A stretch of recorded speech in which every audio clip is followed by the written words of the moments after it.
తిరుమల విషయంలో తప్పు చేశామని తెలిసిన ముఖ్యమంత్రి చంద్రబాబు కప్పిపుచ్చుకునే ప్రయత్నం చేయడం చంద్రబాబు అహంకారానికి నిదర్శనమని ప్రొద్దుటూరు మాజీ ఎమ్మెల్యే రాచమల్ల శివప్రసాద్ రెడ్డి స్పష్టం చేశారు. ఇప్పటికైనా ప్రజలకు క్షమాపణలు చెప్పాలని డిమాండ్ చేశారు. కడప నగరంలోని వైఎస్ఆర్ కాంగ్రెస్ పార్టీ కార్యాలయంలో ఆయన మీడియాతో మాట్లాడుతూ లేని తిరుమల లడ్డూపై జంతువుల కొవ్వు కలిసిందని, ఒకసారి తీరా విచారణ జరిగిన తర్వాత విచారణలో ఎటువంటి జంతువుల కొవ్వు కలవలేదని తెలిసిన తర్వాత కల్తీ నెయ్యిని మరోసారి బాత్రూమ్ కడిగే కెమికల్స్ వాడారని ఒక్కోసారి ఒక్కో మాట మాట్లాడుతూ పాపాలను మూటగట్టుకుంటున్నారన్నారు. ఇప్పటికైనా మీరు కోరిన విధంగా సిబిఐ ఇచ్చిన తీర్పు నేపథ్యంలో చంద్రబాబు ప్రజలకు క్షమాపణలు చెప్పి తప్పైందని ఒప్పుకోవాలన్నారు. లేకుంటే రాబోయే రోజుల్లో దేవుడితో పెట్టుకున్న ఎవరు బాగుపడలేదని, అంతకు అంత పాపాలు అనుభవించిపోతారని హెచ్చరించారు. స్వామివారి పట్ల అపవిత్రమైన మాటలు ప్రచారం చేసినాను, క్షమించు తండ్రి అని చెప్పి ఆ దేవదేవునికి క్షమాపణ కోరి ప్రజలకు వాస్తవ సత్యాన్ని చెప్పింటే కొంచెమైనా నీకు గౌరవం దక్కేది. అక్కడికి కూడా ఒప్పుకోలేను. 4 రోజులు 3 రోజులు 5 రోజులు గమ్మున ఉన్నావు, సోషల్ మీడియాలో అంతా వాంచి పారేస్తా అంటే 5-6 రోజుల తర్వాత మళ్ళీ తెప్పరిల్లి మళ్ళీ బీజేపీ అధ్యక్షుని పిలుచుకొని, పవన్ కళ్యాణ్ పిలుచుకొని, మీ భజన పరులు పిలుచుకొని, మీ పచ్చమూక పత్రికలు పిలుచుకొని మళ్ళా కుట్రకు తెరదీసి మళ్ళా మొదలుపెట్టినావు. ఏమని మొదలుపెట్టినావు? ఇప్పుడు జంతువుల కొవ్వు అనాలే, కల్తీ అంటున్నావు. ఇప్పుడు కల్తీ నెయ్యి అంటున్నావు. మేము అడుగుతూ ఉన్నాం స్పష్టంగా. మొట్టమొదట నువ్వు మాట్లాడిన మాట జంతువుల యొక్క కొవ్వుతో లడ్డు తయారు చేయబడింది అన్నావు.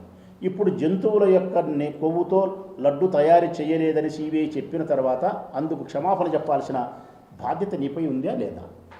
మనం మీరే పయ్యావుల కేశవం గారు వచ్చి మాట్లాడుతున్నారు. ఒక్క ఆవు లేదు ఆ భోలే బాబా సంస్థకు, ఒక్క ఆవు లేదు, నీ ఏ విధంగా సప్లై చేస్తారని. అసలు ఆ భోలే బాబా సంస్థకు 2013 నుంచి నెయ్యి తోలుతూ ఉంటే 2014లో క్వాలిఫై అవుతూ ఇది అన్ని పరీక్షల ద్వారా పరీక్ష చేసినాము, వీళ్ళు సప్లై చేసేదాని అర్హత ఉందని చెప్పి 2014లో సర్టిఫికేట్ ఇచ్చింది నీ ప్రభుత్వమే. అంటే ఫైనల్గా నీ ఉద్దేశం ఏంటంటే జంతువుల కొవ్వు కలిసింది అనాల. మళ్ళీ ఏకసభ్య కమిషను. దేనికి ఏకసభ్య కమిషను?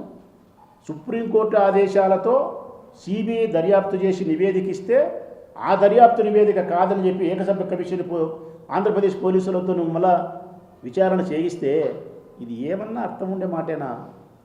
10వ తరగతి పాస్ అయిన తర్వాత మళ్ళీ 2వ తరగతిలో కూర్చోబెట్టేట్టు ఉంది నువ్వు చెప్పే ఆధారం. 10 పాస్ అయ్యేలాగా 11 పోవాలా. సిబిఐ దర్యాప్తు చేసిన తర్వాత నీకు నమ్మకం లేకపోతే సిబిఐ కంటే ఈ దేశంలో ఏదైనా పెద్దది ఉంటే చూడు. ఒకవేళ ఈ దేశంలో పెద్దది లేకుంటే పో రష్యాకు, అమెరికాకు, నీ ధూమ్ దగ్గర ఊరేగా అక్కడ తీసుకురావచ్చు. ఆలోచన చేయి. భారత పార్లమెంటులో పెట్టి అమెరికాకు సంబంధించిన దర్యాప్తు చేపిస్తామని చెప్పి తీసుకొచ్చి పెట్టు, మాకు అభ్యంతరం లేదు. ఈ దేశంలో ఉండేదైతే సిబిఐఏ.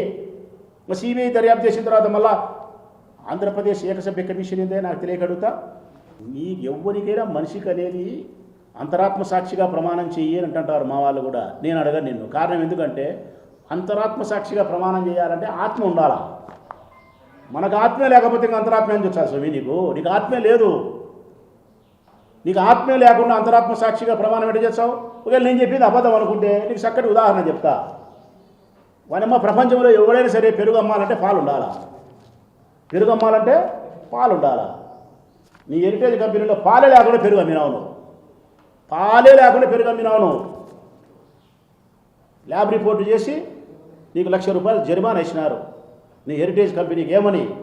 నాణ్యతా ప్రమాణాలు పూర్తిగా లోపించినాయి, ఇది పెరిగే కాదు అని చెప్పి జరిమానా వేచే ₹1,00,000 జరిమానా కట్టినావు.